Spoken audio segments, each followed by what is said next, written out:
තෙරුවන් සරණයි.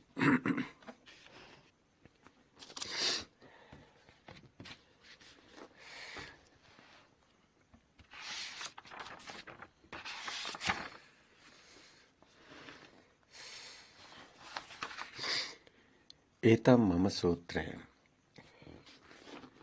සංයුත්ත නිකායේ තුන්වෙනි කාණ්ඩයේ බුද්ධ ජයන්ති ත්‍රිපිටක මාලාවේ 15 වෙනි කොටස. 15 වෙනි පොතේ බුද්ධ ජයන්ති ත්‍රිපිටක මාලාවේ 381 වෙනි පිට. මේක තාම වැදගත්. අයියා අපි එකපාරටම මෙතෙන්ට මේ සංයුත්ත නිකායේ තුන්වෙනි කාණ්ඩයේ තියෙන මේ සූත්‍රයට ආවේ. ඇත්තටම මේ සූත්‍රය තියෙන්නේ මේ වාත සූත්‍රයත් සමගමයි සම්බන්ධයක් තියෙනවා. අපි වාත සූත්‍රය ඉදිරිපත් කරා. මේ දිට්ඨි සංයුත්තේ තමයි අපි මේ ඉදිරිපත් කරන්නේ.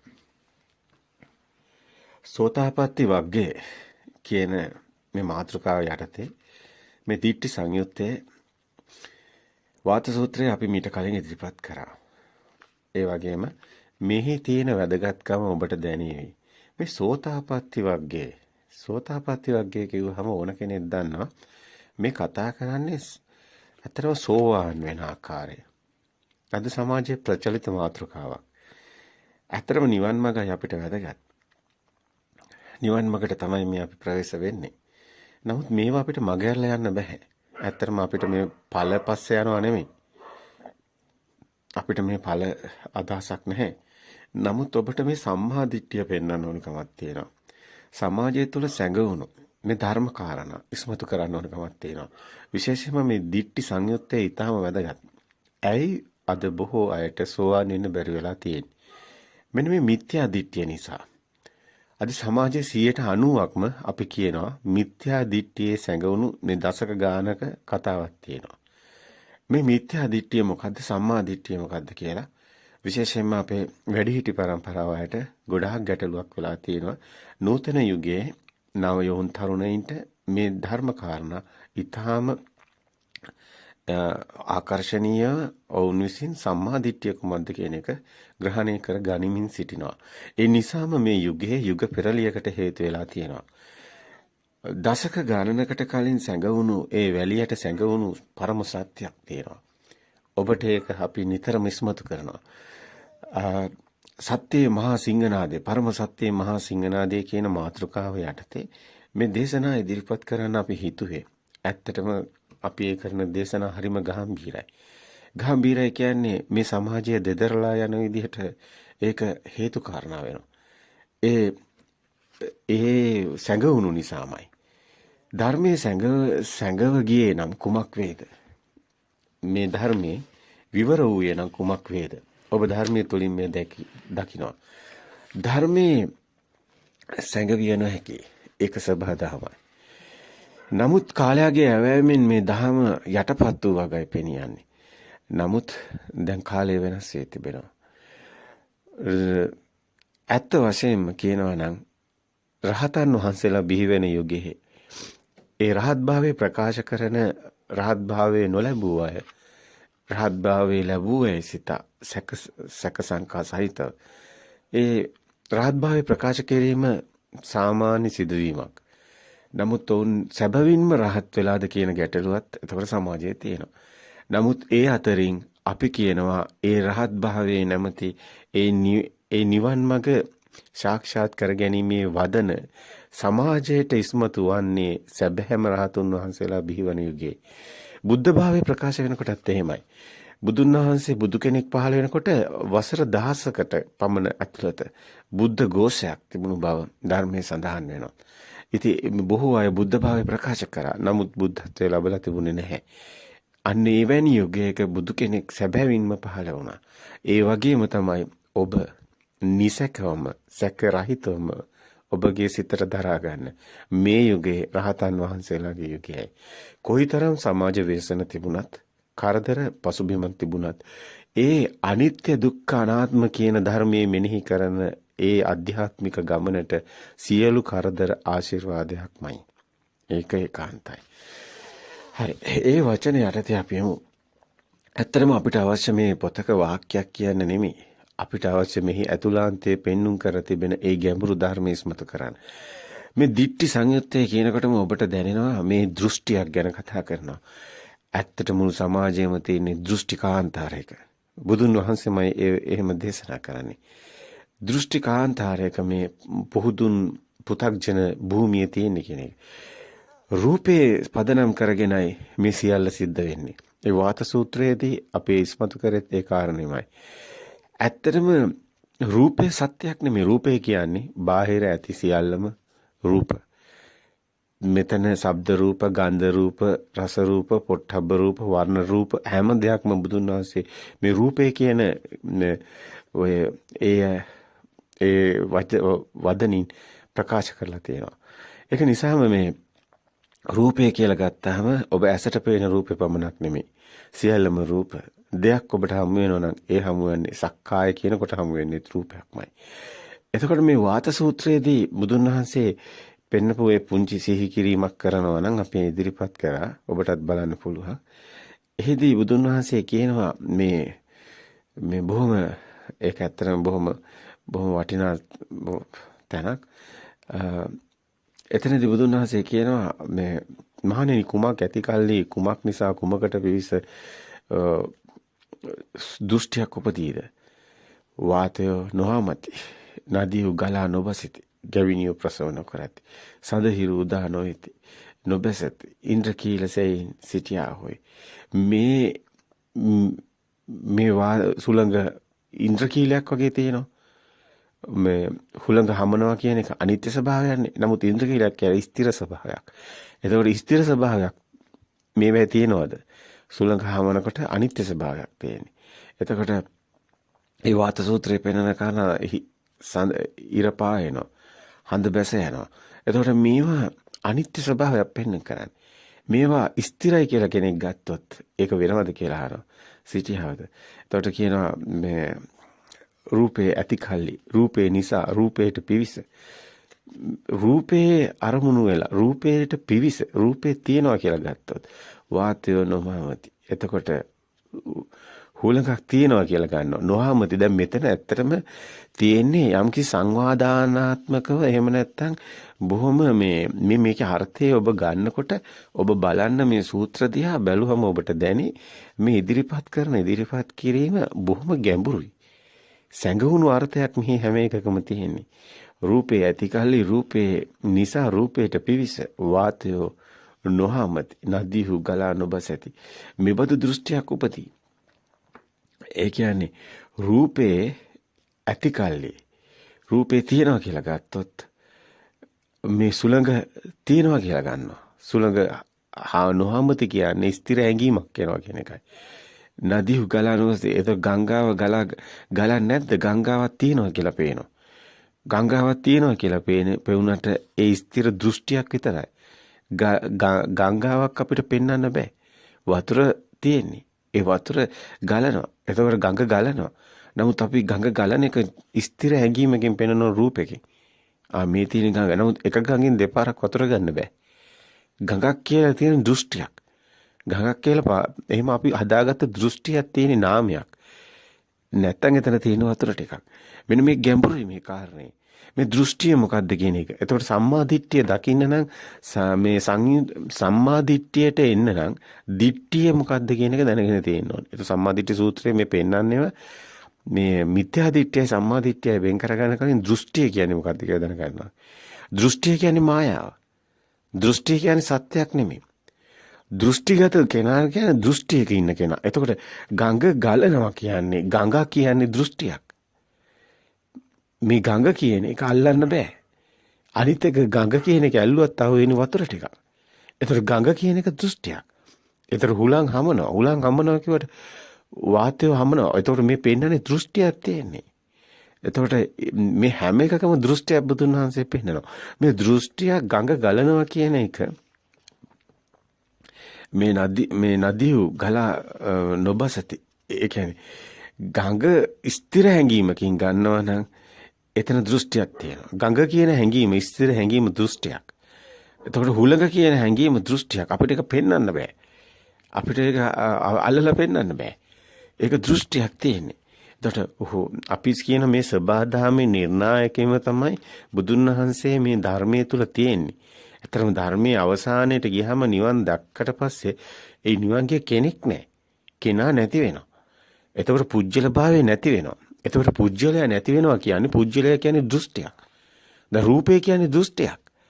දැන් බාහිර මුළු ලෝකෙම දෘෂ්ටියක් බවට පත් වෙනවා. ඇත්තටම මුළු ලෝකේ අපි කිව්ව ලෝකේ බොරුවක්, ලෝකේ මායාවක්. ලෝකේ මායාව හැදෙන හැටි දැනගන්න එක තමයි සක්කාය දිට්ඨි ප්‍රහීන වෙනවා කියන්නේ. එතකොට සක්කාය දෘෂ්ටිය කියන්නේ මේ ලෝකේ තියෙනවා කියලා ස්ථිර හැඟීමමයි. ලෝකේ තියෙනවා කියන ස්ථිර හැඟීමමයි සක්කාය දෘෂ්ටිය. ඒතර සක්කාය දෘෂ්ටි ප්‍රහීන වෙනවා කියන්නේ මේ රූපේ කියන්නේ සේරම මෙතනදී මේ තමන්ගේ රූපේ විතරක් නෙමෙයි.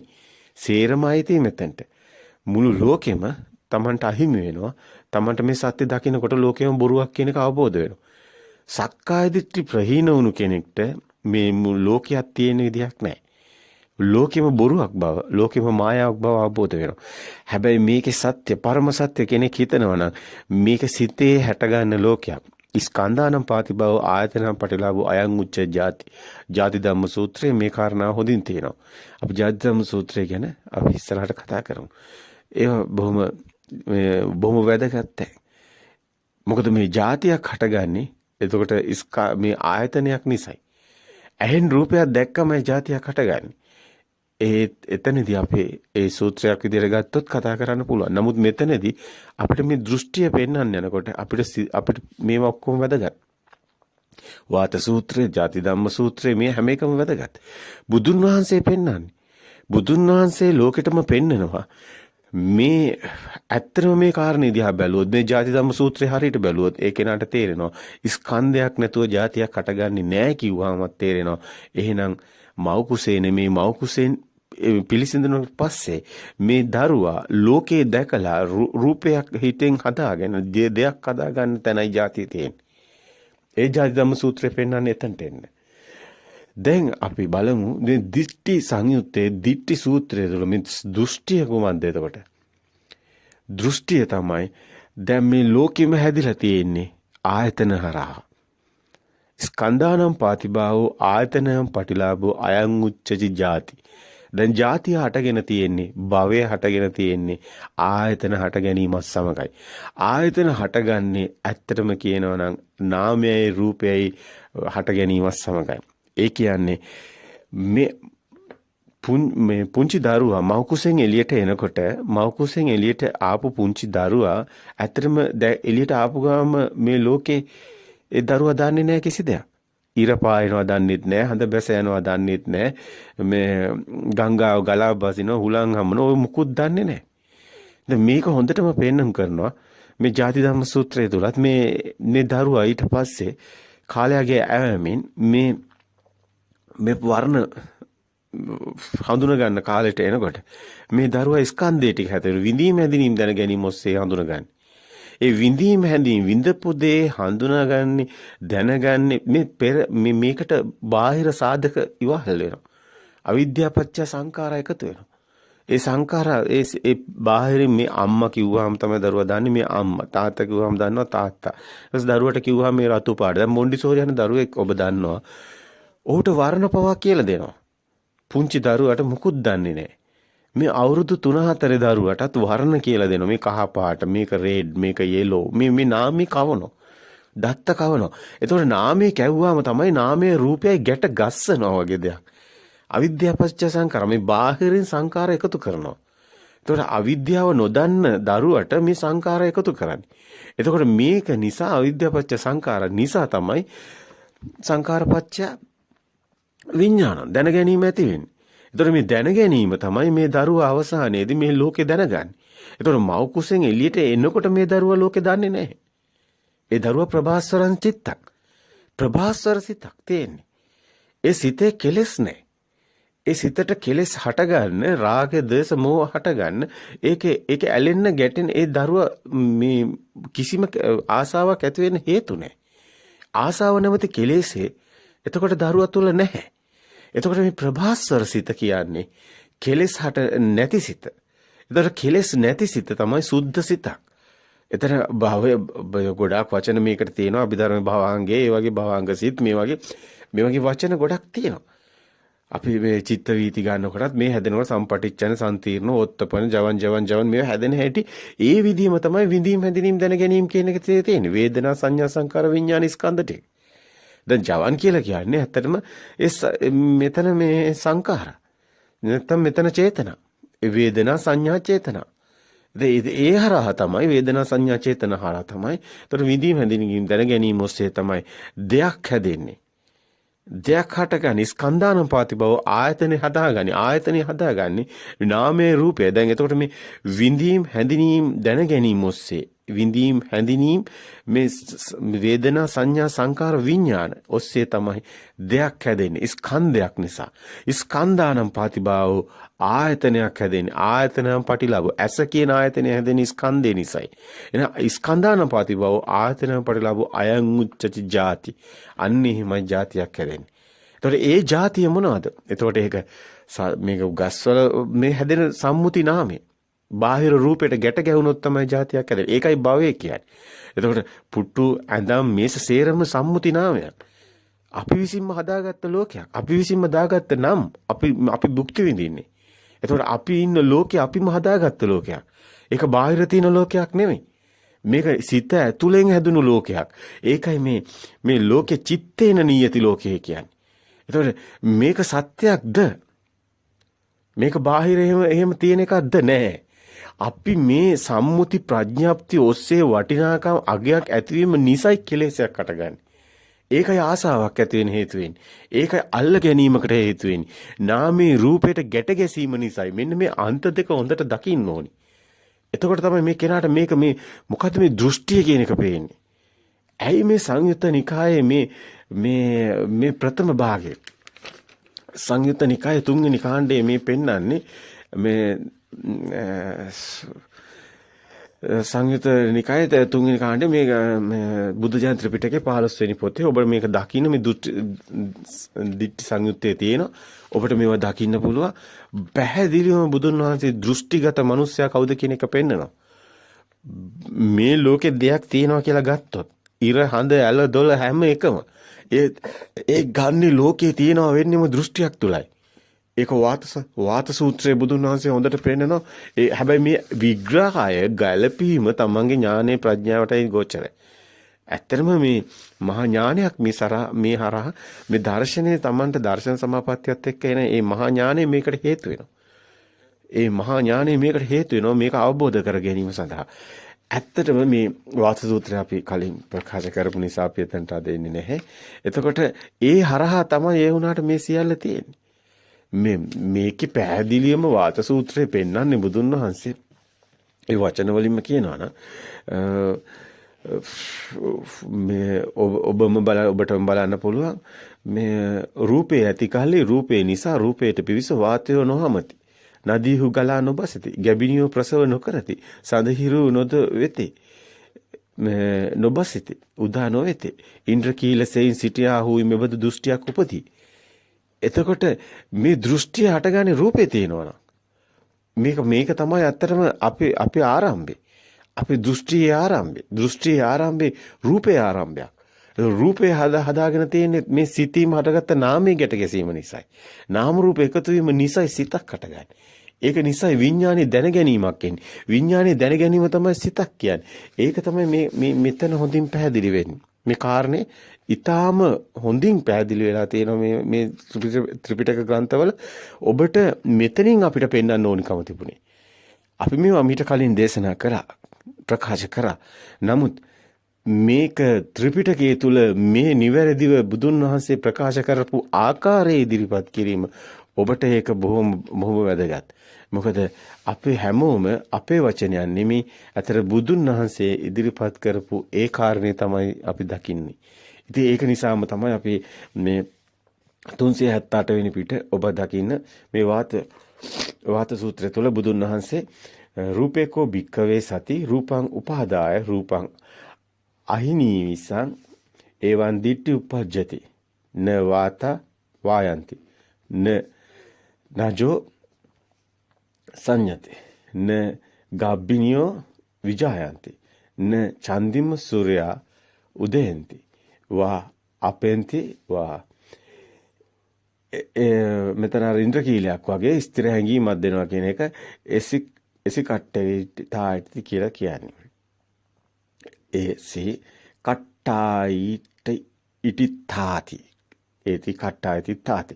එතකොට මේ කියන්නේ ඉන්ද්‍රකීලයක් වගේ මේක ස්ථිර හැඟීමක් දෘෂ්ටියක් කියන එක තමයි කියන්නේ. එහෙම තියනවා කියලා ගන්න එක. න චන්දිම සූර්ය උදයන්ති මේක දිගටම තියෙනවා මේ සූත්‍රය. ඔබට බලන්න පුළුවන්. නමුත් දැන් අද අපි වාත සූත්‍රයට එන්නේ නැතුව අපි උත්සාහ කරන්නේ ඔබට ඊන් එහාට දෙයක් ප්‍රකාශ කරන්න.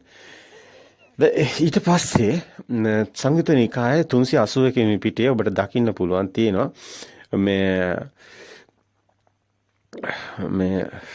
ඒතම් මම කියන සූත්‍රේ. මහණෙනි කුමක් ඇති කල්ලි කුමක් ඇසුරු කොට කුමකට පිවිස මේ මාගේ මේ මම වෙමි. මාගේ ආත්මයයි මෙබඳු දෘෂ්ටියක් උපදීද. දැන් මෙතනත් දෘෂ්ටියක් උපදින හැටි තමයි පෙන්වන්නේ. දැන් අතනදී පෙන්වුවේ ගඟ ගලනවා, හුලං හමනවා, ඉර පායනවා, හඳ බැස යනවා. දැන් මේවා දෘෂ්ටි විදියට පෙන්වුවේ. රූපය ඇති කල්ලි. ඒ කියන්නේ රූපයක් තියෙනවා කියලා ගත්ත දෘෂ්ටිය නිසායි. මේ ලෝකේ තියෙනවා කියලා ගත්ත දෘෂ්ටිය නිසායි. මේ සේරම දැන් තියෙනවා වගේ පේනවා. දැන් ගඟක් තියෙනවා. නමුත් ඒක එහෙම එකක් අපිට අල්ලන්නවත් බෑ. දැන් ඇතර වැස්ස වහිනවා. වැස්සක් අල්ලන්න පුළුවන්. ඔබ අල්ලන්නේ වතුර ටිකක්. නමුත් මේ දෘෂ්ටිය මායාව ඔබට හිතා ගන්න බෑ. මොකද මේක ඔබ දීර්ඝ කාලයක් තිස්සේ ඔබ මේ ලෝකෙට බිහි වෙලා දීර්ඝ කාලයක් මේ දේ දෘෂ්ටිය තුල ඉර වෙලා ඉන්නේ. නමුත් ඔබට ඒක දෘෂ්ටියක් විදිහට දැන් කොහොමවත්ම පේන්නේ නැහැ. ඒකට හේතුව තමයි ඔබ ඒ තරමටම ඒක සත්‍ය වෙලා ඉවරයි. ඔබ සත්‍ය කරගෙන ඉවරයි. ඒ නිසා ඔබට විඳින්න තියෙනවා. ඒ නිසා ඔබ සැප විඳිනවා. ඒ නිසා ඔබ දුක් විඳිනවා. ඔබ ඒ නිසා ඔබට ලෝකයක් තියෙනවා. දෙයක් තියෙනවා. දෙයක් තිබ්බොත් තමනුත් ඉන්නවා. දැන් තමන් බොරුවක් වෙනවා. දේත් බොරුවක් වෙනවා. රූපේ බොරුවක් වෙනවා. මේක සත්‍ය දැක්කොත් පරජානාති සත්‍ය දැක්කොත් ඒ සත්‍ය දකින්න කෙනාට මේ ලෝකේ මේ සියල්ලම අනිත්‍ය දුක්ඛ අනාත්ම ස්වභාවයකට දකින්න. අන්නේයි ප්‍රඥාව කියන්නේ. මහා ප්‍රඥාව කියන්නේ ඒකයි. ප්‍රඥාවන්තං ආයන් ධම්මං ඥායන් ධම්මං දුප්පඤ්ඤස්ස කියලා. මේ ප්‍රඥාවන්තයා ලෝකේ දුකෙන් මිදෙනවා කියන එක බුදුන් වහන්සේ දේශනා කරන්නේ ඒ නිසාම. දැන් එතන මේ 381 වෙනි පිටේ ඒ තමයි මම කියන සූත්‍රයට ඉහළින් තියෙනවා. වාත සූත්‍රයේ අන්තිම ටික බැලුවොත් යමෙක් අනිත්‍ය නම් දුක් නම් වෙනස් වෙන සුළු නම් ඒ නොයසුරු කොට වාතය නොහමති. ගංගාව නොබසෙති. ගැබිනිය ප්‍රසව නොකරති. සඳහිරු උදා නොවේති. මෙවදු ඉන්ද්‍රකීලයක් මෙන් මේවා තියෙනවා කියලා ගැනීම දෘෂ්ටියක්. මෙබඳු දෘෂ්ටියක් උපදී මහණෙනි කියලා බුදුන් වහන්සේ මෙතන දේශනා කරනවා. දැන් බුදුන් වහන්සේම මෙතන අහනවා සියල්ල දුක් අනිත්‍ය නම් යමෙක් අනිත්‍ය නම් ඒ දුක්ඛෝ වේද සුවෝ වේද වහන්සේ දුක්මයි. ඒතකොට මේ බුදුන් වහන්සේමයි මේ දිගටම යන මේ වචන ටික බැලුවොත් යමෙකුන් දක්නා ලද්දේ අසන ලද්දේ සුබුනා රස විඳින ලද්දේ පහස ලබන ලද්දේ දන්නා ලද්දේ යමකට යමක් තියේයි පැමිණෙන ලද්දේ සොයන ලද්දේ සිතින් හැසිරෙන ලද්දේ වේනම් එයත් නිට්ටයෝ වේද අනිත්‍යෝ වේද අනිත්‍යයි ස්වාමීනි කියලා මෙතන මේ සංඝයා වහන්සේලා පවා ඉදිරිපත් කරනවා. යම්පිදන් දිට්ඨං සුතං මුතං විඤ්ඤාතං පත්තං පරේෂණං අනුච්චරිතං මනසා තම්පි නිච්ඡං වා අනිච්ඡං වාති අනිච්ඡං භන්තේ. මේ බුදුන් වහන්සේ මේ පෙන්නන මේවා මේ සූත්‍ර දේශනා කරන්නේ නැත්තේ. දැන් අපි අහන ඔබෙන් ප්‍රශ්නයක්. ඇයි මේ සූත්‍ර ඉස්මතු කරන්නේ නැත්තේ? ඇයි ජාති ධම්ම සූත්‍ර ඉස්මතු කරන්නේ නැත්තේ?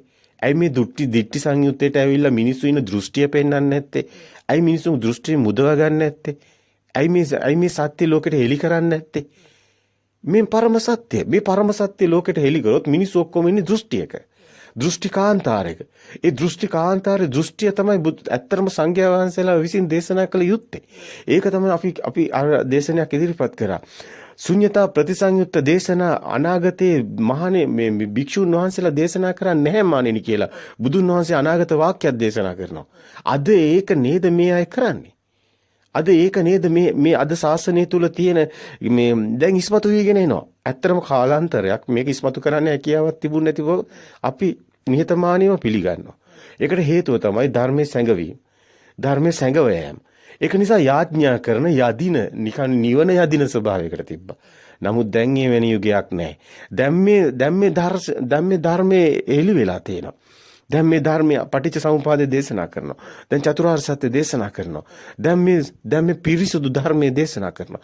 දැන් සෝවාන් වෙන්න මුළු සමාජෙම ලෑස්ති නම් සම්මා දිට්ඨියට එන්න ඕනි. එහෙනම් මේ දිෂ්ටි සංයුත්තයට එන්න ඕනි. දිෂ්ටි සංයුත්තේ සංගවලා තියලා තියෙන තාක්කල් මේ සමාජයට බැරි වෙනවා මේ සුගති පරායන වෙන්න. මේ ධර්මයේ තුල ධර්මයේ නාමයෙන් ධර්මයේ දකින්න බැරි වෙනවා. ඒක නිසා සෝ ධම්මං පස්සති සෝ මං පස්සති බුදුන් දකින්න බැරි වෙනවා. එහෙනම් මේ සෝ ධම්මං පස්සති ධර්මයේ දකින්න ඕනි. ධම්මං විනා නත්ති පිතාත මාචා කියලා බුදුන් වහන්සේ දේශනා කරපු ඇයිද කියන එක මේ දිට්ඨි සංයුත්තේ බැලුවාම තේරෙනවා. මේ දිට්ඨි සංයුත්තේ තුල බුදුන් වහන්සේ පැහැදිලිවම පෙන්නනවා ලෝකේ බොරුවක් මායාවක් මේක සත්‍යයක් නොවන බව. මේ දෘෂ්ටිය තුල ඉන්න තාක්කල් කිසිවෙක් මේ නිවන් මඟ සාක්ෂාත් කරන්නේ නැති බව මේකෙන් හොඳින් මනාකොට පැහැදිලි වෙනවා. දැන් අපි කලින් දේශනේ ඉදිරිපත් කරා. ඔබ කලින් දේශනේ සබ්බවස සූත්‍රය ඉදිරිපත් කරේ. ඒතකොට සබ්බවස සූත්‍රයේදී අපි කිව්වේ ඇයි අපි සබ්බවස සූත්‍රයේදී මේ පැහැදිලිවම සබ්බවස සූත්‍රය තුල බුදුන් වහන්සේ ලෝකෙට පෙන්වන කාරණයක් තියෙනවා. සබ්බ ආශ්‍රවශය සියලු ආශ්‍රවශය කරන සූත්‍රය. එතකොට මේ සබ්බවස සූත්‍රය තුළ බුදුන් වහන්සේ පෙන්වන්නේ ඒ සියලු ආශ්‍රව ෂය කරන තැන බුදුන් වහන්සේ පෙන්වන කාරණා ඒ දිහා බැලුවම හොඳට කෙනෙකුට තේරෙනවා දර්ශන සමාපත්තිය. දර්ශන සමාපත්තියට දිට්ඨි සංයුත්තේ අත්‍යවශ්‍යයි. දර්ශනේ දැනගන්න ඕනි. කොහොමද මේ සිත හැදෙන්නේ? චිත්තානුපස්සනාව දැනගන්න ඕනි. මෙතනට එන්න කලින් සතර සතිපට්ඨානය හොඳින් අධ්‍යයනය කළවත් තියෙන්න ඕනි. අදුරු ගානේ දැනුමටවත් දැන් ප්‍රත්‍යක්ෂතාවයේ තුල තමන්ගේ අධ්‍යාත්මිකව අභ්‍යන්තරයෙන් ඒ සතර සතිපට්ඨානයේ හොඳින් කායානුපස්සනාව කොහොමද විනය්‍ය ලෝකේ බුදුන් වහන්සේ දේශනා කරන්නේ සතර සතිපට්ඨානයේ තුල කායානුපස්සනාව වඩනවා නම් කියන්නේ කායේ කායානුපස්සී විහෙරති. කායේ කායානුපස්සී විහෙරති කියන්නේ කයෙන් කය මුදව ගැනීම. කයෙන් කය මුදව ගැනීම කියන්නේ කාය කියන්නේ රූපේ පරජානාති රූපේ බොරුවක් බව පේන්නේ. එතකොට කායේ කායානුපස්සී විහෙරති. විනය්‍ය ලෝකේ මිදෙන්න. කයෙන් කය මුදව ගන්න. එතකොට රූපේ මුදව ගන්න. ආත්මේ මිදෙන්න. විනය්‍ය ලෝකේ මිදෙන්න. මේ ඔක්කොම වචන මොනවද මේ? සතර සතිපට්ඨානේ කාටවත් වඩන්න බෑ ලෝකේ තියාගෙන. ලෝකේ මිදෙන විදිහට සතර සතිපට්ඨානේ වඩන්න ඕනි. අපි මේ මහා ශ්‍රේෂ්ඨ මේක අපිට අවශ්‍යතාවයක් නැහැ. බොරුවක් කියන්න අපිට අවශ්‍යතාවයක් නැහැ. කිසි කෙනෙක් නොමග යවන්න අපිට අවශ්‍යතාවයක් නැහැ. මේ දහම් මගේ අනායන්ට මේ දහම් මග අපි දකිනවා මේ නිවනට කටයුතු කරන නිර්වාණ මාර්ගයට ප්‍රවේශ වුණු ඒ උතුම් යෝගාවචරයින් අද කටයුතු කරනවා. ඔවුන්ට මේක විවර කරගන්න බැරුව ඔවුන් එකතැන පල් වෙනවා. ඒකට හේතුව තමයි දර්ශන සමාපත්තිය පසකලා භාවනාව ඉස්සරහට ගැනීම. ඒකයි මේ ව්‍යසනයට හේතුව. භාවනාව තුළ සිර වුණු බොහෝ අය අපි දකිනවා මහා තෙරවරු පවා කෙලෙසේ ප්‍රහීන කරගන්න බැරුව ඉන්නවා. ඔවුන් ඉන්නවා මත් වෙලා සමාධිය තුළ. මත් වෙලා සමාධිය තුළ හිර වෙලා අර ලෞකික මේ සමාධි ලෞකිකයි. සමාධි ලෝකෝත්තර භූමිය නෙමෙයි. සමාධි ලෞකිකයි. සමාධි පිරිහෙනවා. දැන් මේ පිරිහිලා ඇත්තට මේවට අපි මුකුත් එහෙම ගැටෙන්න යනවා නෙමෙයි. නමුත් අපි මේ ප්‍රඥා ගෝචර මේ ධර්මයේ බොහොම මේ වටිනාකමක් තියෙන මේ තැන් ඉස්මතු කරලා පෙන්වන්න හේතුවක් තියෙනවා. අපි අවුරුදු 20ක් 30ක් මේ භාවනාව තුළ සමතේ වඩමින් සමාධියේ අපි කටයුතු කරා. ඒ තුල තියෙන වරද අපි දැක්කා. අපි මේකේ ලබන්න පුළුවන් අපි උත්සාහ කරා. අපි මේ දිවයින තුල භාවනා මධ්‍යස්ථාන ගණනාවක හැසිරමින් කටයුතු කරමින් මේ කුමද්ද කියලා බුදුන් වහන්සේ ආලාර කාලම උද්දකරාම පුත්‍ර පස්සක තවුස ගාවට ගියා වගේ අපි කටයුතු කරා. අපි මේ මීතිරිකල නිස්සරණ අසපුව අපි මේ තියෙන කඩපොඩ භාවනා මධ්‍යස්ථාන විපස්සනා භාවනා මධ්‍යස්ථාන හැම එකකම අපි ගිහින් අපි කටයුතු කරලා අපි බැලුවා මේකේ මොනවද තියෙන්නේ කියලා. බලනකොට මේකේ අවසානයේ යන්න වෙන්නේ මේකේ දර්ශනය හරහා. දර්ශනේ නැතුව භාවනා කරන්න බැරි බව අපි ප්‍රත්‍යක්ෂ කරගත්තා. නමුත් අපිට ඒකට සෑහෙන කාලයක් ගත වුණා. අපි සෑහෙන කාලයක් අපිව හිර කරා. අපි හුස්ම දිහා බල තියලා සතිය තුල තියලා හිර කරා. ඇත්තටම අපි ඒක දැක්කා. අපි එතනින් තමයි ආවේ. අපිත් මේ සමාධියටයි ආවේ. අපිත් මේ උග්‍රහ නිමිත්ත, පටිභා නිමිත්ත කියලා අපි දැක්කා මේ මාධ්‍ය තුල මුළු මේ ප්‍රසිද්ධියේ මේ ඉස්මතු කරේ තියලා අපි භික්ෂුන් වහන්සේලා පවා ඒ ඇත්තටම ඉස්මතු කරේ දිගටම සමතේමයි. ඉතින් ඇත්තටම අපි ඒවට මුකුත් කියන්නේ නැහැ. අපි සමාධියට ඒ හරහා තමයි පැමිණි. අපි මේ සමාධිමත් සිතින් ධ්‍යාන වලට ධ්‍යාන දකිමින් ධ්‍යාන බලමින් අපි ඒවේ කටයුතු කරා. නමුත් අවසානයේ අපි අරූප ධ්‍යාන මට්ටම් වලදී සිර වුණා. මේකයි ඇත්ත. අපි ආකාසඤ්ඤං අතන ධ්‍යාන ගැන අපිට කතා කරන්න හැකියාවක් තියෙනවා. අධ්‍යක්ීම් සහිතවම අපි දන්නවා මේ මොකද්ද වෙන්නේ කියලා. මේ තුල නිවන් මඟ වැහෙනවා. ඇරෙනවා නෙමෙයි වැහෙනවා. ඒකට හේතුව තමයි දර්ශන සමාපත්තිය නැතුව යන ගමන මිත්‍යා දිට්ඨික ගමනක්. මේකයි පරම සත්‍ය. මේ නිසාමයි අපි ඔබට අපේ ආයුෂ කාලයත් ගොඩක් නැහැ. අපේ ශරීර ධාතුව පොළොවට පස්සෙන් තව වැඩි කාලයක් නැහැ. නමුත් අපිට මේ සංඥාව හෙට මේ මාර්ගයේ යන කෙනාට මේ ධර්මයේ අපි දන්නවා මේ නිවන් මඟ මහා ශ්‍රේෂ්ඨයි. මේ සසරෙන් මිදෙන මඟ, මේ දුකින් මිදෙන මඟ, මේ අමරණීයයි. මේ සදා මේ ලෝතුරු සෝයටපත් වෙන්නේ මෙතන ලෝතුරු සෝයටපත් වෙන තැන අපි මේ සොයමින් අධ්‍යයනය කළා අපි අපේ තුල ප්‍රත්‍යක්ෂතාවයේ දකිමින් බලමින් යනකොට තමයි අපිට දැනෙන්නේ දැන් මේ අනිත් අයටත් වරදින්න ඕනද? දැන් මේ හෙට නවකයා යෝගාවචරයෙක් ඔහු විසින් මේ භාවනා පන්ති වලට ගිහිලා හුස්ම දිහා බලන්න තියලා ඉර කළා දැම්මා. ඔහු දර්ශනය දන්නේ නැහැ. දැන් මෙතනට මේ අලුතෙන් නවකයාව තල්ලු වෙන්නට එතකොට අසරණයි නේද? පව් නේද මේ අහිංසක මිනිස්සුන්ව මේ දෘෂ්ටි වලට ඉර කරලා තියෙන්නේ. අපි ඒව උගන්නන අයට මුකුත් කියන්නේ නැහැ. ඔවුන්ට අසරණකමක් තියෙනවා. ඔවුන්ට මේව තාම ගැළපිලා නැහැ. නමුත් ගලප ගත්ත කෙනෙක් ලෝකෙට සිංහනාදයක් කරනවා. මේ සමාජයේ දෘෂ්ටියේ හිරවීමක් සිද්ධ වෙනවා මේ නිවන් මඟ තුල. මේක එහෙම එකක් නෙමෙයි. මේක ප්‍රත්‍යක්ෂයි, සාන්දිටිකයි, අකාලිකයි. මේක Tamanටම දකින්න පුළුවන්. ඔබ බලන්න මේ සතර සතිපට්ඨානය තුල කායානුපස්සනාවත් වඩන්න බෑ. ඇත්තටම කියනවා නම් ලෝකේ තියාගෙන ලෝකේ මිදෙන විදිහටයි මේ සියල්ල වැඩෙන්නේ. මේ සියල්ල අපි මේවා පස්ස කාලෙකදී අවබෝධ කරගත්තේ. අපි ඇත්තටම අපිට ලොකු ව්‍යසනයකටපත් වෙන සිද්ධ වුණා. එතනින් පස්සේ අපි විශාල දෙදරීමකට ලක් වුණා. එතනින් පස්සේ අපි තේරුම් ගත්තා මේ සමතය වඩමින් යන ගමන තුල මේ ව්‍යසනේ හැමෝටම සිද්ධ වෙනවා කියලා. සමහර අය මිය යන්නේ සමාධියමයි. සමහර අය මිය යන්නේ ඇත්තටම කියනවනම් හරිම අවාසනාවන්තයි. මේ සමාජයේ ඉස්මතු වෙච්ච නැති නිසා සමහර අය සීලෙම මිය යනවා. සමහර අය සමාධියෙම මිය යනවා. සමහර අය ඇත්තටම නිවනේ කියලා හිතාගෙන රැවටිලා වෙන තැන්වල මත් වෙලා ඉන්න. නමුත් නිවන එහෙම එකක් නෙමෙයි. නිවන ඔබට ප්‍රත්‍යක්ෂ වෙනවා. ඔබ දර්ශන සමාපත්තියෙන් එන්න. ඔබ දර්ශනය දැනගෙන එන්න. සබ්බවස සූත්‍රයේ මතට ගන්න. සබ්බවස සූත්‍රය යන පිළිවෙල තමයි නිවැරදිම පිළිවෙල. ඒ හරහා සතර සතිපට්ඨානෙට එන්න. එතකොට දර්ශන සමාපත්තියත් එක්කයි ඔබ සතර සතිපට්ඨානෙට එන්නේ. අන්න සත්‍ය ඥානයේ ඇතිහුටයි කෘත්‍ය ඥානයේ බුදුන් වහන්සේ පනවන්නේ. සත්‍ය ඥානය කියන්නේ දර්ශන සමාපත්තිය. දර්ශන සමාපත්තිය නැතුව පූර්ව භාග ප්‍රතිපදාව නැතුව එන්න බෑ. මධ්‍යම ප්‍රතිපදාවට. ආර්ය භූමියට එන්නේ නැහැ. ආර්ය භූමියට එන්නේ නාම රූප පරිච්ඡේදයේ ප්‍රත්‍යේ පරිග්‍රහ ඥානෙ. ඒ හරහා තමයි මේ නිවන් මඟ වැටිලා තියෙන්නේ. එහෙමනම් ඔබ භාවනා කරාට කමක් නැහැ. සමතේ වැඩුවට කමක් නැහැ. ඔබ සමතේ අවශ්‍යයි, විසිරෙන හිතට විපස්සනාවත් අවශ්‍යයි. මේ යුගන්ධන් දෙකම අවශ්‍යයි.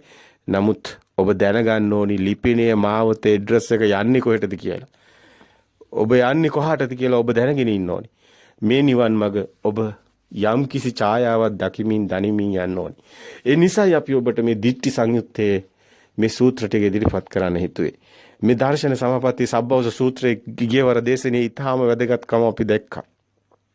බොහෝ භික්ෂුන් වහන්සේලා දේශනා කළා තියෙනවා. බොහොම අපි ඇත්තටම සාදු සාදු කියලා අනුමෝදන් වෙනවා. ඒ භික්ෂුන් වහන්සේලාට අපි හිස නමනවා. ඇත්තටම මේ නිවැරදි. ඔබ සියල්ලම ආන්න, හැමෝගෙම දේවල් ආන්න. ඔබම ගලප ගන්න. මොකද්ද හරි? මොකද්ද විය යුත්තේ කියලා. අද ඉන්නවා නිවැරදිව ධර්මයේ දේශනා කරන භික්ෂුන් වහන්සේලා. මේ යුගයේ අවශ්‍යතාවයක් අද ඉෂ්ට වෙනවා. ඒකට අපි ඇත්තටම මේ 10ක වීමක් පමණයි මේ සිද්ධියෙන් වෙන්නේ. ඇත්තටම තව ටිකක් හොඳට විවර වෙන්න, මේ කාරණා ඉස්මතු වෙන්න හේතු වෙන්නයි මේ විදිහට ඉදිරිපත් කරන්නේ. ඇත්තටම මේ දර්ශනය තුලින් තමයි සත්‍ය අවබෝධ වෙන්නේ. ඒ කෙනා තමයි සෝවන් වෙන්නේ. සෝවන් වෙන්නේ ධම්ම සංගීකරණේ අපි 463 මට මතකයට ගිය පාර අපි ඉදිරිපත් කරා ධම්ම සංගීකරණේ දර්ශන සමාපත්තියමයි සෝවාන් වෙන්නේ කියන එක පෙන්ලා තියෙනවා.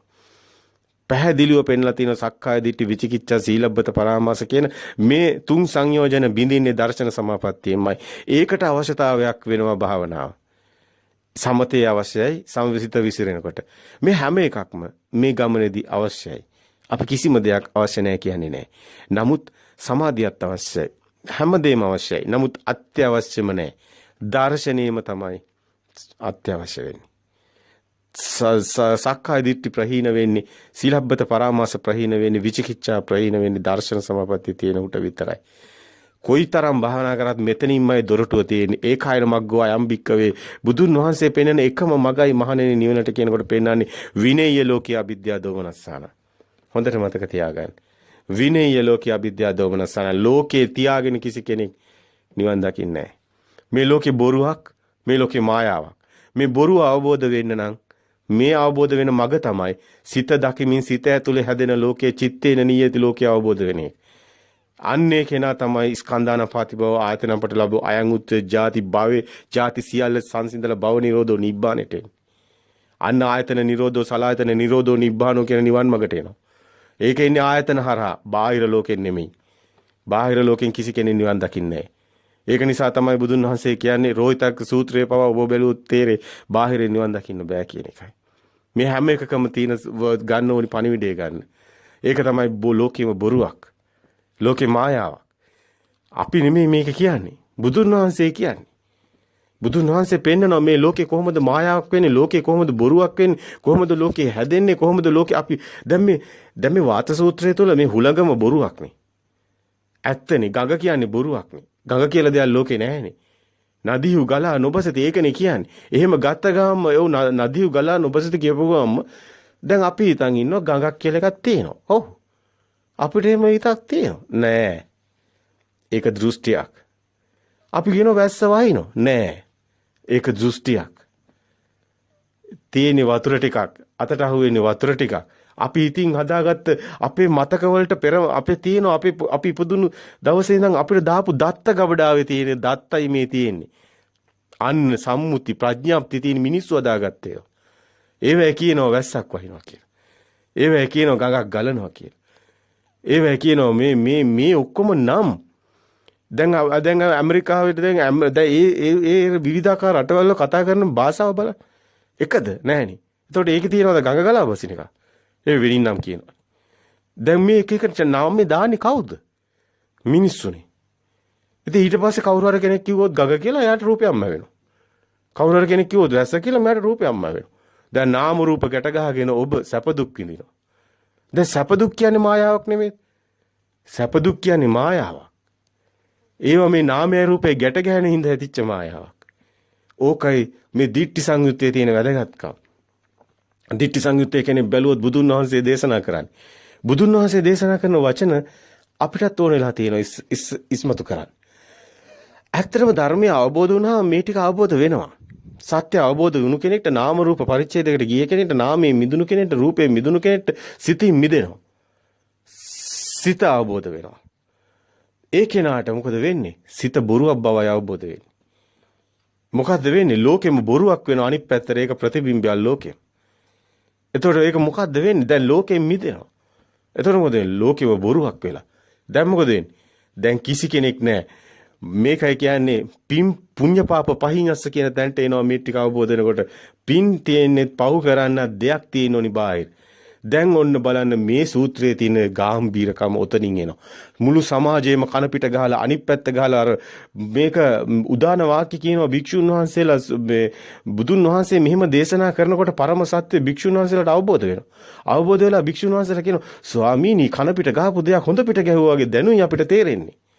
දැනුයි අපි සම්මා දිට්ඨියට එන්නේ. ඇයි ඒකයි ඇත්ත. ලෝකේ බොරුවක් මායාවක්. ඒක අවබෝධ කරගන්න එක ලේසි නෑ. ඒක අවබෝධ කරගත්තොත් ඔහු සතර දුකින් මිදෙනවා. ඇත්තටම කිව්වොත් ඔහු එතනයි තියෙන්නේ සෝවන් ඵලෙ. සෝවනුණු කෙනෙක් නෑ, පුජ්‍යලයක් නැති වෙනවා. ලෝකෙත් නැති වෙනකොටම තමන්ගේ ආත්ම සංඥාවක් නැති වෙලා යනවා. මේ ඒතම් මම සූත්‍රයට එන්නේ ඔන්න ඔය හරහායි. දැන් ඒතම් මම සූත්‍රයේදී දැන් ඔබ දන්නව මේ වචන ටික මේ මෙන්න මේ තේරුම් වලටයි එන්නේ. මම මගේ ආත්මය උනේ කොහොමද කියන එකයි. මම නෙමෙයි මගේ නෙමෙයි මගේ ආත්මය නෙමෙයි කියන ඒතම් මම ඒසෝ හමස්මි අමේසෝ අත්තා. දැන් වාත සූත්‍රය පෙන්වුවේ බාහිරේ. දැන් ඒතම් මම සූත්‍රය පෙන්වන්නේ තමන්ගේ ආත්මයත් එතකොට බොරුවක් වෙනවා කියන එකයි. මහණෙනි කුමක් ඇති කල්ලි කුමක් ඇසුරු කොට කුමකට පිවිස මේ මාගේය මේ මම වෙමි මේ මාගේ ආත්මයයි මේ බදු දෘෂ්ටියක් උපදීද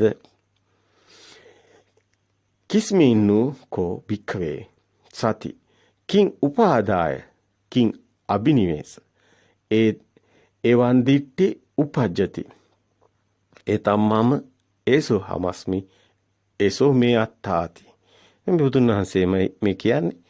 එතකොට සංඝයා වහන්සේලා කියනවා කුමක් ඇති කල්ලි කුමක් ඇසුරුකට මහණෙනි මේ මගේ ආත්මය කියලා මිනිස්සු මේ දෘෂ්ටියක් ඇති කරගෙන තියනවාද කියලා භික්ෂුන් වහන්සේලාගෙන් අහනවා. එතකොට භික්ෂුන් වහන්සේලා කියනවා භාග්‍යවතුන් වහන්සේ ඔබ වහන්සේමයි අපේ ශාස්ත්‍රුන් වහන්සේ දහමු භාග්‍යවත් වූ මුල් කොට ඇතිය. භාග්‍යවතුන් වහන්සේ වෙතින් අසා භික්ෂු දරන්නාහ.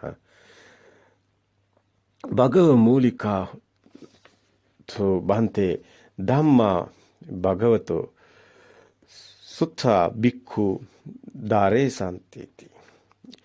මේ බුදුන් වහන්සේටම කියනවා ඔබ වහන්සේමයි මේ ධම් ඉදිරිපත් කරන භාග්‍යතුන් වහන්සේ වෙතින්ම අසා දැනගන්න සංඝයා වහන්සේලා කැමති බව.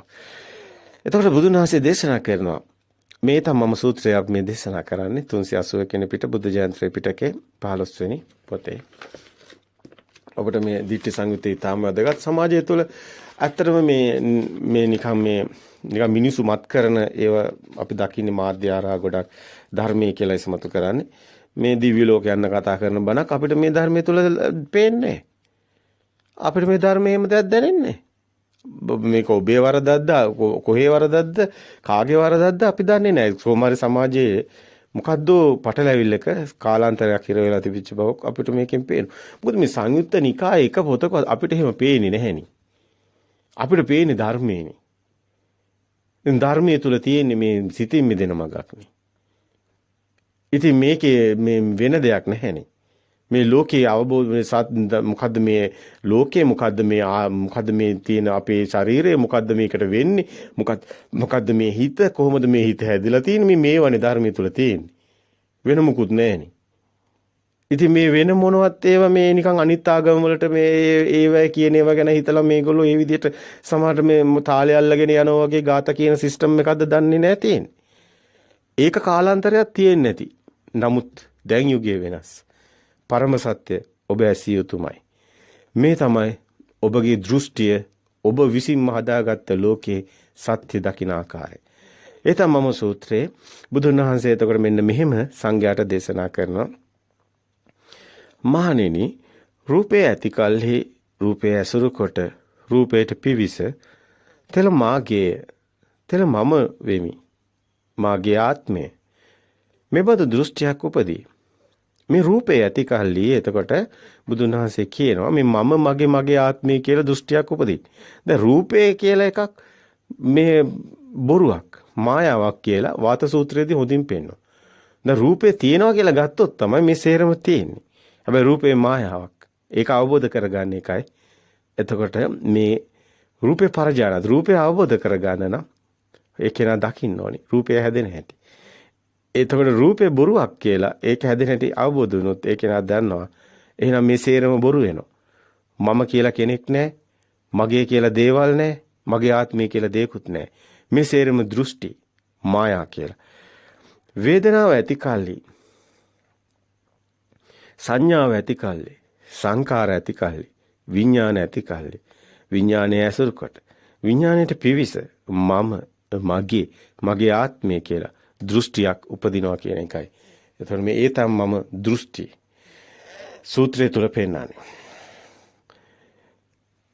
එතකොට මේක වචනින් බුදුන් වහන්සේ මෙහෙමයි දේශනා කරන්නේ රූපේ කෝ භික්ඛවේ සති රූපං උපාදාය රූපං අහිනිවේස ඒවං දිට්ඨි උපජ්ජති. ඒ තමයි මම ඒසෝ හමස්මි ඒසෝ මේ අත්තාති. වේදනාස සංඥාය සංකාරේසු විඥාන සති විඥාන උපාදාය විඥානං අබිනිවේස ඒවං දිට්ඨි උපජ්ජති ඒතම්මම ඒසෝ අමස්මි ඒසෝ මෙයත්තාති. එතකොට රූප වේදනා සංඥා සංඛාර විඥාන කියන මේ ස්කන්ධේම දෘෂ්ටියක් මායාවක් නිසා හටගත් දෙයක් බව පැහැදිලි. එතකොට මේ වචනයෙන් පෙන්වන්නේ බුදුන් වහන්සේ මේ මම මගේ ආත්මය කියන එක හැදිලා තියෙන්නේ රූපේ වේදනාව සංඥා සංඛාර විඥාන මේවා මේ විඳීම් හැඳිනීම් දැන ගැනීම සියල්ලම මේ තියෙනවා කියලා ගත්ත අදහස නිසායි. අනිත්‍ය දුක්ඛ අනාත්ම මේ සියල්ලම අනිත්‍ය ස්වභාවයක තියෙද්දි පවතින කිසිවක් නැහැ. නමුත් තියෙනවා කියන දෘෂ්ටිය නිසායි ආත්මයක් හැදෙන්නේ. ආත්මය කියන්නේ තියෙනවා කියන දෘෂ්ටිය. නමුත් එහෙම එකක් ලෝකේ නැහැ. ඒක බොරුවක්, මායාවක්, අනිත්‍යයි, දුක්ඛයි, අනාත්මයි. ඒක තමයි බුදුන් වහන්සේ කියන්නේ. සියල්ල අනිත්‍ය නම් දුක් නම් අනාත්ම නම් එහෙම රූපේ මම කියලා තියෙනවා කියලා ගන්න පුළුවන්. බැහැ මානින් කියන එකයි මේ කියන්නේ. අපි ඊගා කොටසට එනකොට ඒක හොඳට පැහැදිලි වෙනවා. 383 වෙනි පිටුවේ දිට්ඨි සංයුත්තේම ඒතම් මම සූත්‍රයමයි මහණෙනි ඒ කිමයි හංගෙයුද රූපේ නිට්ටය හෝ වේද අනිත්‍ය හෝ වේද වහන්ස අනිත්‍යය තංකින් මඤ්ඤන්ත භික්ඛවේ රූපං නිච්ඡං වා අනිච්ඡං වාති අනිච්ඡං බන්තේ යමෙක් අනිත්‍ය නම් ඒ දුක්ඛ හෝ වේද සුඛ හෝ වේද වහන්ස දුක්ඛය යම් පන අනිච්චං දුක්ඛං වා තං සුඛං වාති දුක්ඛං බන්තේ යමක් අනිත්‍ය නම් ඒ දුකයි. එතකොට බුදුන් වහන්සේ මුලින් අහනවා රූපේ නිට්ටයද අනිත්‍යද කියලා. අනිච්චං බන්තේ කියලා සංඝයා උත්තර දෙනවා. ඊට පස්සේ නැවත අහනවා අනිත්‍ය නම් ඒ දුක්ද සැපද කියලා. දුක්ඛං බන්තේ ඒ දුකයි කියලා. යමෙක් අනිත්‍ය නම් දුක් නම් පෙරෙන සුළු නම් එය නොඇසුරු කොට මගේ ආත්මේ මම මගේ ආත්මය කියලා දෘෂ්ටියක් තියෙන පුළුවන්ද කියලා අහනවා. නැත ස්වාමීනි කියලා උත්තර දෙනවා. යම් පන අනිච්චං දුක්ඛං විපරිණාම ධම්මං අපින් තං අනුපාදාය ඒවං දිට්ඨි උපජ්ජේ ඒතම් මම ඒසෝ හමස්මි ඒසෝ මියත්තාති නොහෙතම් බන්තේ මේ බුදුන් වහන්සේ පෙන්වන්නේ මේ දෘෂ්ටිය මම මගේ ආත්මය කියලා ගත්ත එකම දෘෂ්ටියක් වෙන හැටි. ඒක මේ එකම මේ ඔකට පේනවා. එතකොට මේ මම කියලා කෙනෙක් නැහැ. ආත්මය කියලා දෙයක් නැහැ. මගේ කියලා දේවල් නැහැ. මේ සේරම සිතේ තියෙන දෘෂ්ටි කාන්තාරයක ඉන්නවා කියන්නේ ඒකයි. මේ දිට්ඨි සංයුත්තේ හරියට කෙනෙක් බැලුවම තියෙන එන මේ ලෝකේ කිසි දෙයක් නැද්ද? එතකොට මම කියලා කෙනෙකුත් නැද්ද? එතකොට මේ මගේ කියන දේවල් ඔක්කොම බොරුද? ඇත්ත නම් ඒකයි. මේවා අපිට හංගලා පැත්තකින් දාලා මුකුත් ඕනේ නැහැ කියලා අපිට කොහෙන්ද ධර්මයක්? මේනි ධර්මයේ. ඒ පරම සත්‍යයක් අපිට සත්‍ය අවශ්‍ය නැහැ. අපි බොරුවක් තුළ ඉන්නවා හැමදාම හීන දැක. අන්තිමට අපි මොකද්ද කරන්නේ? අපි දුකේමනේ ඉන්නේ. ඉතින් අපි මේ සත්‍ය දැකලා අපිට පුළුවන් ඔය හැමදේම කරන්න. ඔය දැන් අපි ගිහියන් විදිහට අපි දැක්කොත් මේ පෘථග්ජනයින් ගිහියන් විදිහට පෘථග්ජන මට්ටමේ ඉන්නවනද ගිහියෝ? හැමදාම ඉන්නවනද මේ ගිහියෝ හැමදාම අද බාල මෝඩයෝ විදිහට දින්නවනේ? නෑනේ. ගිහියන්ටත් මේක තේරෙනවනේ. බුදුන් වහන්සේ භික්ෂුණී උපාසක උපාසිකා සිව්වන පිරිස පනවනවනේ. අද ඇත්තටම ධර්මය අවබෝධ කරගෙන ගිහියෙකුට පුළුවන් ඔය කරන හැම දෙයක්ම හොඳින් කරන්න. එතකොට ඔය ගිහි කෙනා මෝඩයෙකුත් නෙමෙයි. ඔහු සම්මාදිට්ඨියට පැමිණිලා. ඔහු මේ බොරු සම්මාදිට්ඨිය නෙමෙයි ආර්ය සම්මාදිට්ඨියට පැමිණිලා. ඔහු සතර පායට වැටෙන්නේ නැහැ දුකිනුත් මිදිලා. ඔහු ලෝතුරු සෝයත් විඳිනවා. ඔහු මේ ලෞකික සෝයත් විඳිනවා. ඉතින් ඒකනේ වෙන්න ඕනි සමාජය තුළ. දැන් මේ මිනිස්සුම නොමග යවල වැඩක් නැහැනේ. මේ ධර්මය අවබෝධ වෙලා නැති නිසා මේ ධර්මය කියා ගන්න බැරි කමට මේ මිනිස්සුම ගොනාට අඳගෙන යනවා. බොරු බණ කිය. බොරු බණ කියන්න අවශ්‍ය නැහැ කවුරුත්. සත්‍ය ධර්මයේ දේශනා කරාම හරි. ලෝකෙ මොකද්ද බය මොකක්ද දැන් බිල්ලා? නිවන බිල්ලෙක්ද? නිවන බිල්ලෙක් නෙමෙයි. හැමෝම නිවන් දකිනවා. එතකොට මේ දිව්‍ය ස්වභාවය, බ්‍රහ්ම ස්වභාවය, එතකොට මේ සුගති සියල්ලම මේ ලෝකේ තියෙනවා. තමන්ගේ සිත ඇතුලේ තියෙන්නේ. තමන්ගේ සිතේ දිව්‍ය ස්වභාවය කාටවත් නැති කරන්න බෑ. තමන් මේ බොළඳ මේ මනසෙන් මිදෙනකොට තමන්ට යථාභූත ඥානෙ එනවා. මහා ප්‍රඥෙක් වෙනවා. ඉතින් තමන් මහා ප්‍රඥෙක් උනේ කියලා කන්නේ නැතුව ඉන්නවද? තමන් අඩු ගානේ තමන් කරන දේවල් නවා. එහෙම කරන්න ඕනද? එහෙම වෙන්න ඕනේ නැහැ. ඔබට පුළුවන් විසාකාව වගේ වැඩ කරන්න. ඔබට පුළුවන් අනේ පිටිසුතුමා වගේ වැඩ කරන්න. මහා මේ අතර මේ ධර්මයේ සත්‍ය දේශනා කරන්න හැමෝම සත්‍ය දේශනා කරාම කිසිම ගැටලුවක් සමාජයට අපි දකින්නේ සිද්ධ වෙනවා කියලා. අපි දකින්නේ හැමෝටම යහපතක් වෙනවා. එදා බුදු සමය තුල මගධේ ජනතාව කෝටි 7ක ජනතාව කෝටි 6ක් සෝවාන්. මොකද්ද මේ කතාවේ තේරුම? කෝටි 6ක් මගධේ ජනතාව කෝටි 6ක්ම සුගති පරායනයි. ලෝතුරු සුවයටපත් වෙනවා. මේ ධර්මය අසා දැනගෙන පරම සත්‍ය අවබෝධ වෙලා. මොකද බුදුන් වහන්සේ උපදිනකොට බෞද්ධයෝ හිටියද? නෑනේ. ඒතකොට හිටියේ නිගණ්ඨයෝ ජටිලයෝ ඔක්කොම එක එක වෙනින් මිත්‍යා මතවල හිටපු අයනේ. ඔවුන්ට සත්‍ය අවබෝධ වෙනවා. ඔවුන් පරම සත්‍ය අවබෝධ කරනවා. මේකට ආගමක් නැහැ කිව්වේ ඒකයි. මේ අපි නොදන්නකම අපි බොරුවට රැවටිලා අපි මායාවකට හසු වෙලා මෝඩයෝ වෙන්නේ ඇයි? මෝඩ ලෝකයක් දෝනේ. දැන් මිනිස්සු ඔක්කොම මෝඩයෝ වෙලා ඉන්න දෝනේ. ඕගොන කෙනෙකුට මිනිස්සුන්ව රවට්ටන්න ඕන බොරුවක් කියලා ඔලුවට දාලා මිනිස්සුන්ව හොල්මන් කරන්න දෝනේ. එහෙම ලෝකයක් දෝනේ. නැත්තම් මේ පරම සත්‍යයක් ලෝකේ තියෙන ඇත්ත මොකද්ද? ඇයි මෙහෙම මේ මොකද්ද තියෙන බොරුව මොකද්ද ඇත්ත? ඇයි මේ මිනිස්සුන්ට තියෙනවනේ දැන් ගැටවල මිනිස්සු දැන් දුක් විඳිනකොටත් මිනිස්සුන්ට තේරෙන්නේ මේ හිත ඇතුලේ දුක තියෙන එක. මිනිස්සුන්ට තේරෙන්නේ දැන් මේ මගේ කියන ඒවා ඔක්කොම මේක ඇත්තටම තණ්හාව. කිසිම තේරුමක් නැහැ. ඉතින් අන්තිමට මේක මරනවා, හොරකම් කරනවා, මරා ගන්නවා. ඉතින් මේ දුස්සීල සමාජය බිහි වෙන්න හේතුව මිත්‍යා දිට්ඨියමනේ. දැන් මේ මෝග පුරුෂයෝ වගේ මේ ඔක්කොම නිකන් මේ දිව්‍ය ලෝක යන බොරුවක් ගහගෙන මේ කොහෙවත් නැති මගුලක් කියාගෙන ඉන්නේ. කිසිම දෙයක් නැහැනේ. ඔව් දැන් ඔක දැකපු කෙනෙකුත් නැහැ, ඉන්න කෙනෙකුත් නැහැ. අර හිතේ හැදෙන මායා ලෝකයක රැවටි ඉන්නවා. හීන බල දවල් හීන බල ඉන්නවා. අන්තිමට දෙයියන්ට බය මොයේ ලෝකෙද මේ මොගුලක්වත් ඔක්කොම බොරුවකට රැවටිලා ඉන්නේ. අන්තිමට මරණයට පස්සේ මුන් දන්නේ නැහැ කොහෙද ගියේ මොකක්ද උනේ කියලා. අන්තිමට බලනකොට මේ සේරම ජීවත් වෙලා ඉන්නකොටම තමන්ට ප්‍රත්‍යක්ෂ කරගන්න හැකියාව තියෙනවා. තමන්ට ජීවත් වෙලා ඉන්නකොටම මේක අවබෝධ වෙනවා. මේ සත්‍ය ලෝකේ මොකද්ද මේ ඇත්තක් තියෙනවා මේ සත්‍ය අවබෝධ වුණ කෙනෙකුට තේරෙනවා. මේක සෑම ආගමකම තියෙනවා. හැබැයි මූලයට යන්න ඕනේ. ආගමේ උඩින් දාලා තියෙන අයිසින් ටික අයින් කරන්න ඕනේ. හැම ආගමකම උඩින් අයිසින් කේක් එකක් දාලා තියෙනවා. ඒ අයිසින් ටික පාට කතා දාලා පාට ඒව ලියලා ඒ ධර්මයේ යටින් තියෙන මූලේ පරම සත්‍ය සංගවලා තියෙනවා. ඒක නිසාම තමයි මේ විදිහට මේ සමාජය තුළ ව්‍යසනයක් තියෙන්නේ. අවසානයේ තමන්ගේ කියලා කොටුවක් ගහගෙන ආත්ම තණ්හාවෙන් මිරිකි අන්තිමටම මිනිස්සු මරා ගන්නවා, හොරකම් කරනවා. එහෙන් මේ ආගම වලින් යුද්ධ හදාගෙන එහෙන් අරුම් මේ ලෝකේ ඔක්කොගේම ඇඟේ ලේ තියෙන්නේ. ඔක්කොම හුස්ම ගන්නෙ. ඔක්කොම පොළොවට පස් වෙනවා. සේරම සබදාමේ කොටසක්. ඕකයි ධර්මය අවබෝධ වුණාම අවසාන ඉතුරු වෙන්නේ. ඉතින් ඒක අවබෝධ කරගන්න මනුස්සයා හිත තැම්පත් වෙනවා. එතකොට තව මනුස්සයාට තේරෙනවා මේ ලෝකයේ තියෙන සබදාමේ අපි සේරම කොටස් කරු. මෙම අපි කියලා ලුකුවට හිතාගත්තට වැඩක් නැහැ. පොළොවට පස් වෙනවා. අපි සේරම මේකේ හැමදාම ඉන්න බෑ. අපි සේරම මිනිස්සු එකයි. මිනිස්සු කියලා මහා ලොකු මේ ඉහළ පහළ එහෙම ඒවා ඔක්කොම දෘෂ්ටි මායාව විතරයි. මේක ඇත්තරම ධර්මයේ හොඳට අවබෝධ වුණාම මාන්නේ ගොඩාක් අඩු වෙනවා. ඔය තියෙන කෙලෙස්සේ ගොඩාක් අඩු වෙනවා. ඇත්තටම ওই තණ්හාව ගොඩාක් අඩු වෙනවා. ඇත්තටම මේ මනුස්සයා ගොඩාක් ඇත්තටම මනුස්ස ස්වභාවයේ මිදලා දිව්‍ය ස්වභාවයක් තමයි හම්බෙන්නේ. ඒ මනුස්සයාට ඇත්තටම තව කෙනෙක් වෙනුවෙන් කරන්න බැරි දෙයක් නැහැ. තමන්ගේ ජීවිතේ තව කෙනෙක් වෙනුවෙන් පරිත්‍යාග කරන්න සිය කැමැත්තෙන්. නොමරෙන මිනිස්සු වගේ තණ්හාවෙන් බරිත වෙලා මාන්නෙන් ඉදිමිලා අනිත් උන්ට වැඩිය මම ලොකුයි කියලා පෙන්වන්න හැම ජරා වැඩම කරනවා. ඒක තමයි අද සමාජයේ තියෙන රටාව.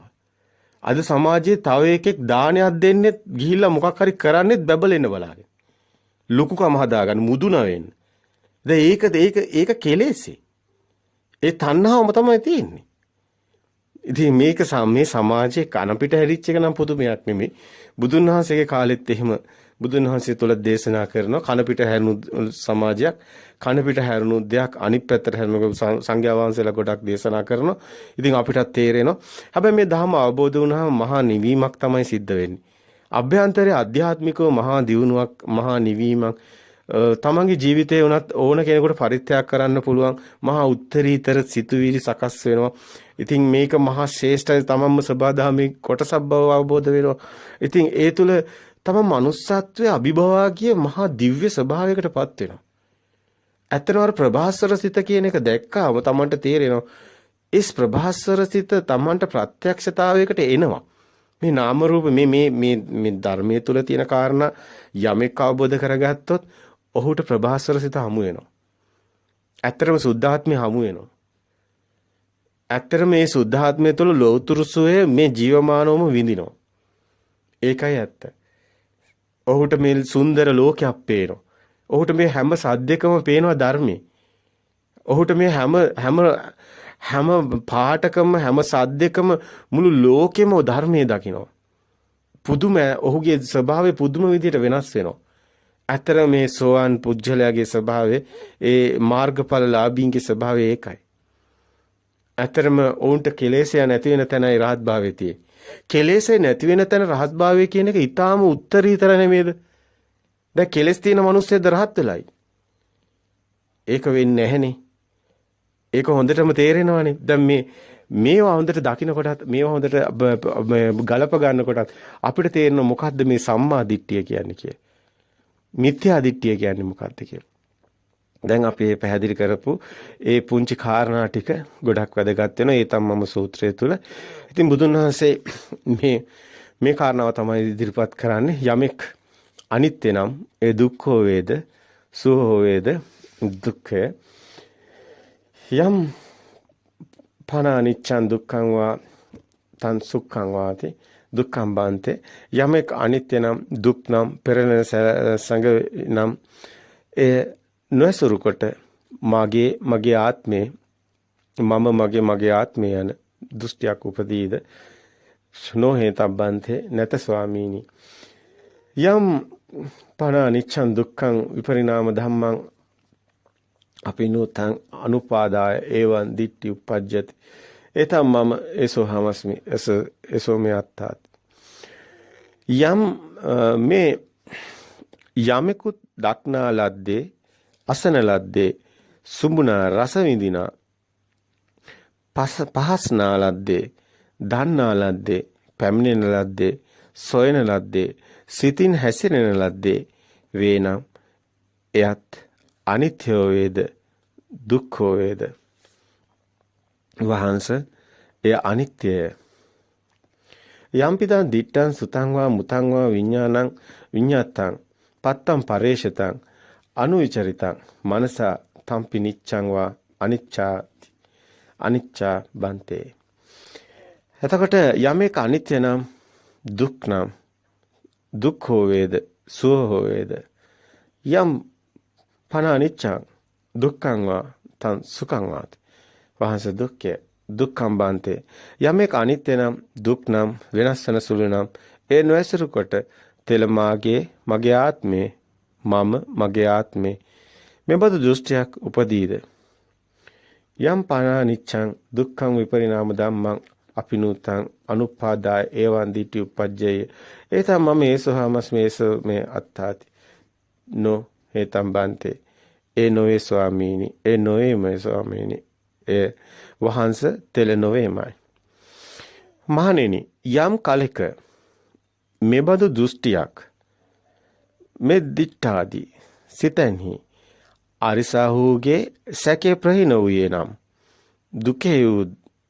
දුකේයුද ඔහුගේ සැකේ ප්‍රහීන වූයේ වෙයි දුක්ඛ සමුදයද ඔහුගේ සැකේ ප්‍රහීන වූයේ වෙයි දුක්ඛ නිරෝධයද ඔහුගේ සැකේ ප්‍රහීන වූයේ වෙයි දුක්ඛ නිරෝධ ගාමිනී පටිපදාවේද ඔහුගේ සැකේ ප්‍රහීන වූයේ වෙයි මහණෙනි මේ ආර්ය ශ්‍රාවක සෝතාපන්නයයි කියනු ලැබේ මහණෙනි මේ ආර්ය ශ්‍රාවක සෝතාපන්නය අපායේ නැවත නොවැටෙන සුළුය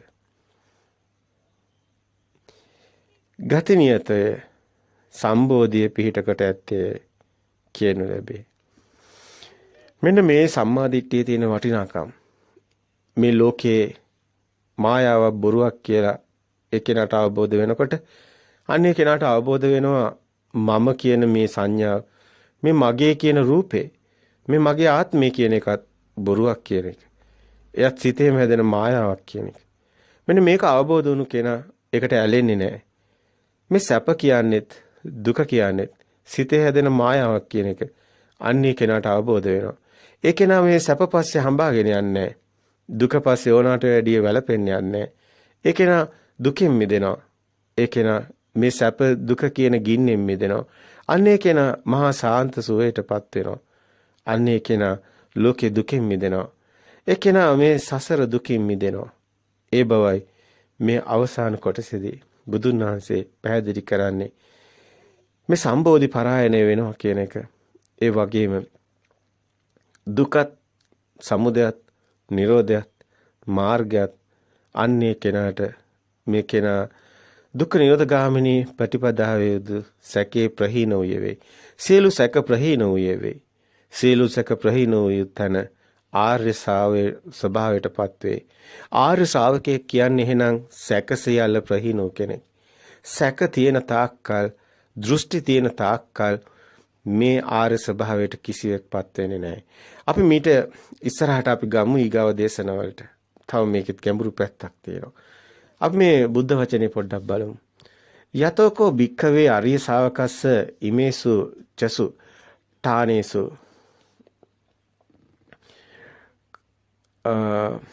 කාංකාපහීනා හෝති දුක්ඛස්සේ කාංකාපහීනා හෝති දුක්ඛ සමුදයම්පිස කාංකාපහීනා හෝති දුක්ඛ නිරෝධගාමිනී ප්‍රතිපදා දුක්ඛ නිරෝධ කාංකාපහීනා හෝති දුක්ඛ නිරෝධගාමිනී ප්‍රතිපදා පිස කාංකාපහීනා හෝති අයං උච්චති භික්ඛවේ අරිය ශාවකෝ සෝතාපන්නා අවිනීපාත ධම්මා අවිනීපාත ධම්මෝ නියතෝ සම්බෝධි පරායනෝ.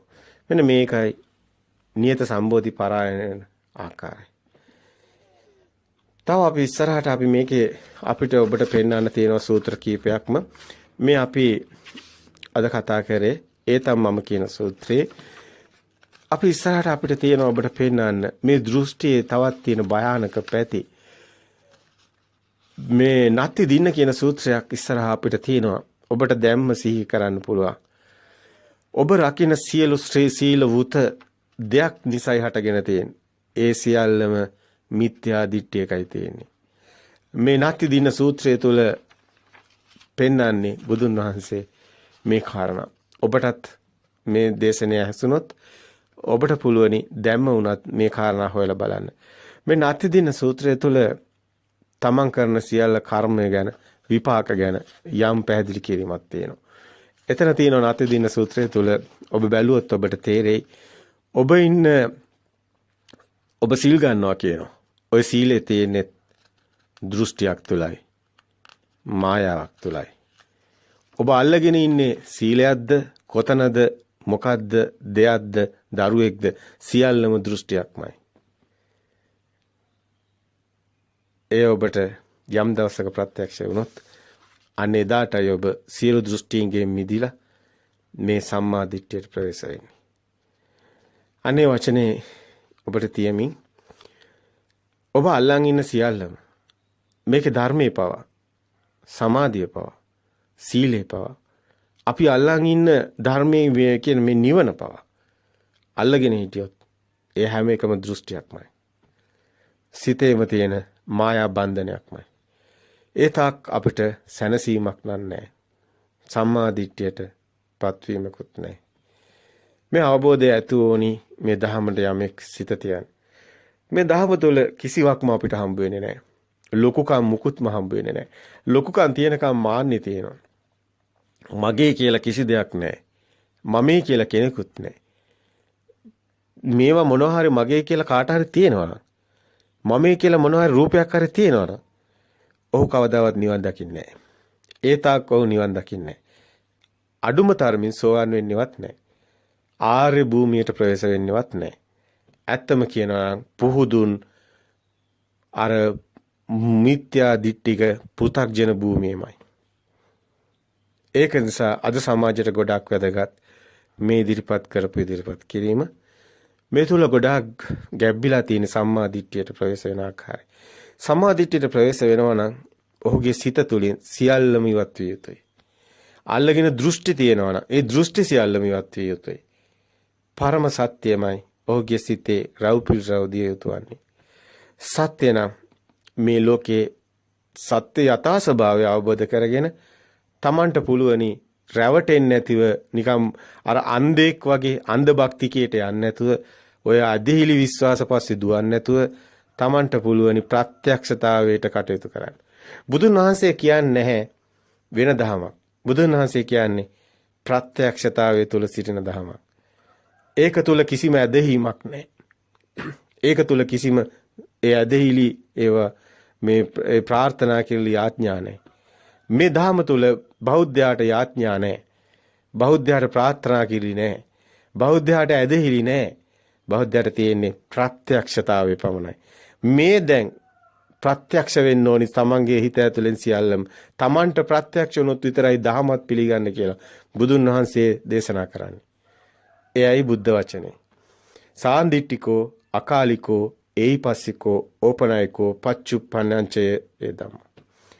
එහෙමනම් අපි අද මෙතනින් නතර කරනවා.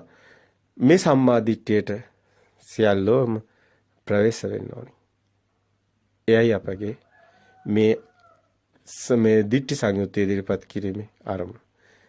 තෙරුවන් සරණයි.